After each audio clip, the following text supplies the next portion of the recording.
सिद्धि की शादी के बाद वो ससुराल चली जाती है। पीछे रह जाती है भाभी रानी। सिद्धि के ससुराल जाते ही भाभी कहती है, अरे वाह जी वाह, सारे कपड़े मेरे।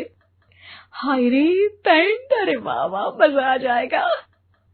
अरे ये सिद्धि की अलमारी के सामने खड़े होकर क्या बड़बड़ा रही है? जा जाकर देख मेहमानों को विदाई की मिठाई मिली कि नहीं।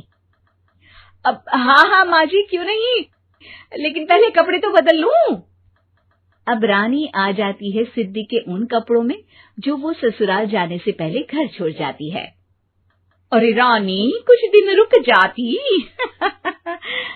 अरे ये तो सिद्धि बिटिया को मैंने ही दिया था, बड़ा ही फबता था उस पर, तुझ पर तो कुछ खास नहीं लग रहा। अब वो ना मेरे सारे कपड़े गीले थे तो सोचा पहन लूं। वैसे भी सिद्धि को कौन सा दिन पुराने आउटडेटेड कपड़ों को पहनना है। वैसे भी ये सूट तो मैंने तभी पहना था, वैसे खास है भी नहीं ये।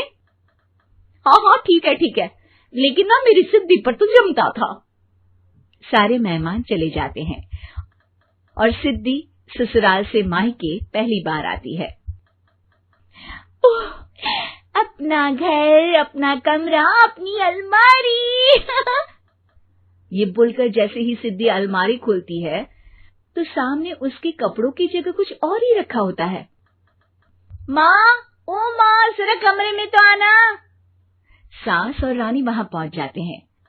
रानी ने पहनी होती है सिद्धि की जींस और टी शर्ट। अरे भाभी, ये क्या? ये तो मेरी बड़ी ही महंगी टी शर्ट है, इसे आपने घर में क्यों पहनी है? अरे बहुत मिलती है दीदी ये चौक की मार्केट में, 150 में। ओ भाभी प्लीज, ये एरोपोस्टल है, 2000 की एक टी शर्ट। ओहो, 2000 में तो दीदी 4 साड़ी आ जाए। अब क्या बोलूं? भाभी, ये मेरी अलमारी में छोटू के कपड़े, तो मेरे कपड़े कहाँ हैं? मेरी अलमारी में? अब दीदी आपको कौन से पुराने कपड़े पहनने थे? माना भाभी, लेकिन मैं जब घर आती तो यही सब पहनती ना। अरे तुम तो बड़ी कंजूस हो दीदी। खैर, वक्त आता है जब सिद्धि ससुराल के लिए रवाना हो रही होती है। अरे रानी, अंदर से सिद्धि का गिफ्ट ले आ, लड़की पहली बार ससुराल से मायके आई है। रानी अंदर जाती है और एक सिंपल सी साड़ी लेकर बाहर आ जाती है। ये लीजिए माँ जी। सास बेटी को गिफ्ट देकर ससुराल भेजती है। अगले दिन रानी एक सुंदर सी साड़ी पहनकर सामने आती है।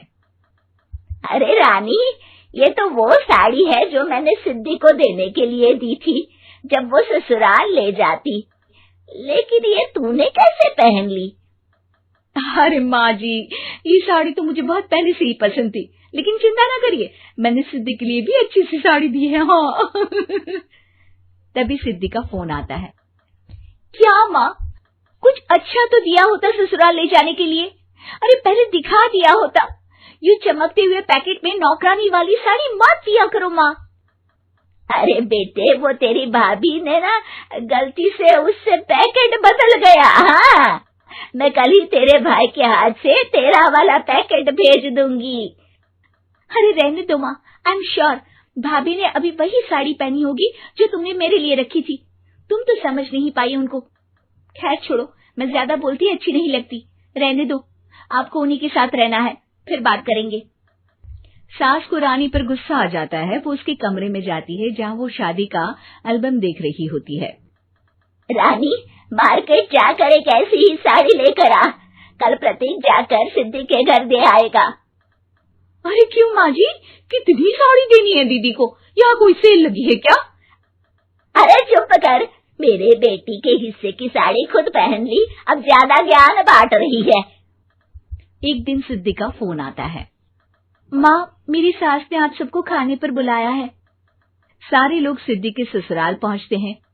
खाना खाकर वो लोग निकल रहे होते हैं कि सिद्धि की सास सभी को गिफ्ट देती है।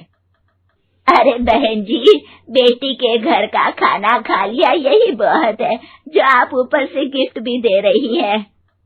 अरे बहन जी, आप भी कहाँ इन बातों पर विश्वास कर रही हैं। सास सभी को गिफ्ट देती है, लेकिन रानी को जो साड़ी देती है वो अजीब सी हरे रंग की लाल रंग के बड़ी छाप वाली होती है। अरे छी छी, ये कौन पहनेगा? सासू माँ को तो जरी वाली इतनी सुंदर और मेरे लिए ये नौकरानी वाली।